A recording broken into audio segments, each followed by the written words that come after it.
long history of housing people with chronic mental illness and a disproportionate number with serious alcohol and drug dependence who also have a history of addictions and also have felony histories.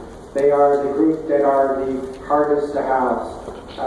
My own past history, I've been very open and vocal about my dad with his PTSD and his bipolar that resulted in his suicide when I was a kid. When I was 21, my roommate and I, when I was in college, we took in an individual with bipolar. I remember sleeping with my clothes on so I could escape in case he had a violent outburst. When I was 27, the courts gave custody of a young man who was in a mental institution for trying to kill his mother so that she could see Jesus, and I was in charge of his care. As a former Franciscan friar, I took in people living with mental illness into my friary. I remember having to hide my toothbrush because there was no sense of ownership. I also remember at 4 o'clock in the morning being woken up by someone beating on my door with a weight who was not taking a psychotropic medication. I was alone and opened my door to assist him and took him to a psych unit to adjust his psychotropic med. As a licensed clinical social worker, I specialized in the use of mental health, and I was a case manager for people living with mental illness, who had alcohol and drug dependence, who had HIV, and who were homeless. I opened the first homeless shelter for people with HIV because at the time, people with HIV could not get into nursing homes.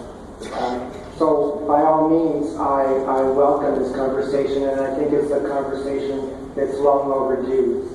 In the 46th Ward, there's been quite a bit of controversy about the Chateau, Norman, and the Lawrence. Those three large facilities housed a disproportionate number of people with serious mental illness, with alcohol and drug dependence, and a history of felonies. The number of code violations numbered in the hundreds. The substandard housing was worse than I could ever imagine.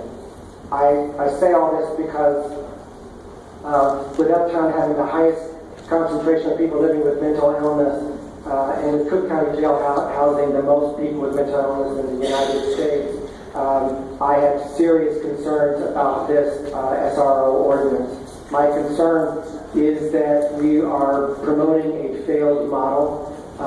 I certainly understand that we need to do our best to keep people from not living on the streets, but I would ask my colleagues to work with me and CIC and HUD and IDA, the Department of Planning, DFSS, Congresswoman Jan Schakowsky, and State Senator Heather Staines to look for some real solutions that work, that will keep these people stable.